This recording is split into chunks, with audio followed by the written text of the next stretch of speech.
1908 সালের 11ই অগস্ট কিংসফোর্ডে বন্দে মাতরম বলার দোষে যে বালককে বেত মারার হুকুম দিলেন ব্রিটিশ সরকার, তারই পক্ষে দাঁড়িয়ে ক্ষুদিরাম বসু ও প্রফুল্ল চাকি সাহেবের ফিটন গাড়ি লক্ষ্য করে বোমা চালালেন মুজফ্ফরপুরে। সাহেব নিহত হলেন না, তবু নাবালক ক্ষুদিরামকে ফাঁসির হুকুম দেয়া হলো।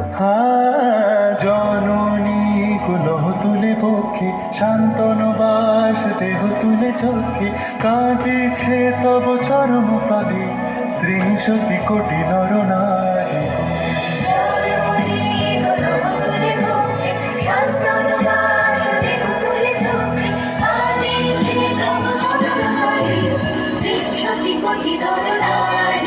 যারা স্বর্গগত তারা এখনো জানে স্বর্গের চেয়ে প্রিয় জন্মভূমি, এসো স্বদেশ প্রতের মহাদীক্ষালু সে মৃত্যুঞ্জয়ের চরণ জমি। যারা জীর্ণ জাতির বুকে জাগালো আশা, মন মলিন মুখে জগালো ভাষা, আজি রক্ত কমলে গাথা, আজি রক্ত কমলে গাথা মাল্য খাই বিজয় লক্ষ্মী দেবতাদেরই গলে।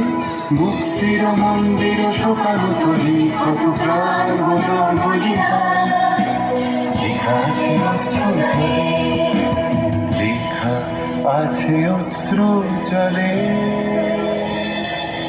9 সেপ্টেম্বর 1915 ইংরেজদের সঙ্গে সম্মুখ সমরের স্বাধীনতা ছিনিয়ে নিতে অস্ত্র আনার পরিকল্পনা করেন যতীন্দ্রনাথ মুখোপাধ্যায়। বালেশ্বরে সঙ্গীদের নিয়ে জাহাজ থেকে সেই অস্ত্র নামাতে গেলে ইংরেজ বাহিনী তাদের ঘিরে ফেলে। বুড়িবালমের তীরে লড়াই বাঁধে বিরাট ইংরেজ বাহিনী বনাম বাঘা যতীন ও তার 4 সতীর্থদের। এককালে শুধু ভোজালি হাতে যিনি বাঘ মেরেছিলেন, সেই বীর সেদিন লুটিয়ে পড়লেন। আমি হাসি হাসি পড়ব ফাঁসি, দেখবে ভারতবাসী। ও মা হাসি হাসি পড়ব ফাঁসি, দেখবে ভারতবাসী। একবার বিদায় দে মা, ঘুরে আসি। 18 এপ্রিল 1918 মাস্টারদা সূর্য সেন ও তাঁর 65 জন শিষ্য মিলে পরিকল্পনা করে চট্টগ্রামে ব্রিটিশ পুলিশের অস্ত্রাগার লুট করেন এবং তারপরে লুকিয়ে আশ্রয় নেন জালালাবাদ পাহাড়ে। এর 4 দিন পর ব্রিটিশ বাহিনী খুঁজে বার করে মাস্টারদা ও তাঁর সঙ্গীদের। সেদিনের অস্তমিত সূর্য ছিল সূর্য সেনের রক্তে আহ্বান শোনো আহ্বান, আসে মাঠখান বনু পেরিয়ে, দুস্তর মাথা প্রস্তর ঠেলে বন্যার মতো বেরিয়ে। আহ্বান শোনো আহ্বান, আসে মাঠখান বনু পেরিয়ে, দুস্তর মাথা প্রস্তর ঠেলে বন্যার মতো বেরিয়ে। যুগ সঞ্চিত শক্তি দিয়েছে সারা, হিমগিরি সমলকে সূর্যের ইশারা। যাত্রা শুরু উচ্ছ্বাস ছোটে দুর্বার বেগে তটিনী, উত্তাপ তালে উত্তাপ নাচে মুক্ত শতনটিনী। যাত্রা শুরু উচ্ছ্বাস ছোটে দুর্বার বেগে তটিনী, উত্তাপ তালে উত্তাপ নাচে মুক্ত শতনটিনী। এই শুধু সুপ্ত যে নবপ্রাণে জেগেছে, রণসাজে সেজেছে অধিকার অর্জনে। এই শুধু সুপ্ত যে নবপ্রাণে জেগেছে, রণসাজে সেজেছে অধিকার।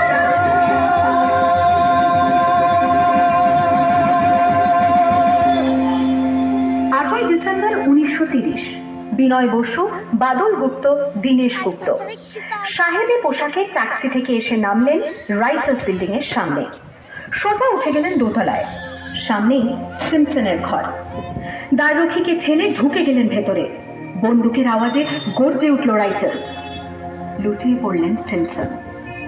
এরপর রাইটার্স বিল্ডিং এর অলিন্দ বারবার গর্জে উঠল বিপ্লবীদের গুলির শব্দে।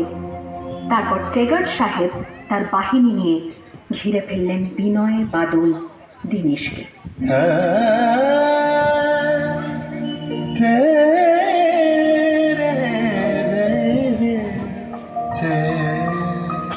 দুর্গমুখীর কান্তার মরুদস্তর পারাবার হয়ে, লঙ্ঘিতে হবে রাত্রি নিশীতে যাত্রীরা বসিয়া। 24 সেপ্টেম্বর 1932 মাস্টারদা সূর্য সেনের মন্ত্রে দীক্ষিত প্রীতিলতা ওয়াদেদার 15 জন সশস্ত্র বিপ্লবীকে নিয়ে পাহাড়তলি ইউরোপিয়ান ক্লাব আক্রমণ করে আগুন ধরিয়ে দিলেন। ভারতীয় ইতিহাসের স্বাভিমানী মহারানীদের মতো নিজের আত্মমর্যাদা অক্ষুণ্ণ রাখতে সেদিন প্রীতিলতা ওয়াদেদার পটাশিয়াম সাইনাইড খেয়েছিলেন ব্রিটিশ পুলিশদের সামনে।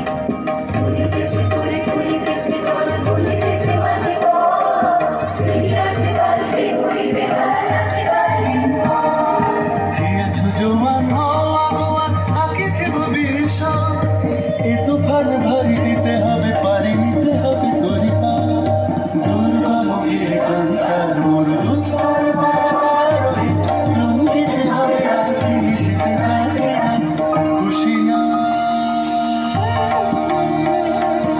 19শে সেপ্টেম্বর 1942 তমলুকের মাটিতে কয়েক হাজার ভারতীয়কে নিয়ে যিনি পুলিশ স্টেশন ঘেরাও করার লক্ষ্যে হেঁটেছিলেন, সেই সত্তরোর্ধ্ব মাতঙ্গিনী হাজরা পুলিশের নির্মম গুলিচালনা ও লাঠিচার্জ সত্ত্বেও তার হাতের পতাকাটি মাটিতে লুটোতে দেন। আর ঠিক তার পরের বছর 1943-এর 30শে ডিসেম্বর জাপান সরকারের অধীনে থাকা আন্দামান দ্বীপ সেদিন হস্তান্তর করা হলো ইন্ডিয়ান ন্যাশনাল আর্মিকে। পোর্ট ব্লেয়ারের মাঠে তিরঙ্গা পতাকা তুললেন সুভাষচন্দ্র। এটাই স্বাধীন ভারতের মাটিতে প্রথম তেরঙ্গা ঝান্ডা। আইএনএর commander in chief Subhash Chandra Bose হলেন ভারত, যাকে স্বীকৃতি দিয়েছিল 18টি দেশ।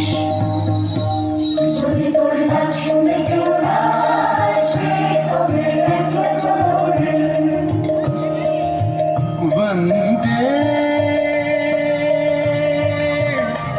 मा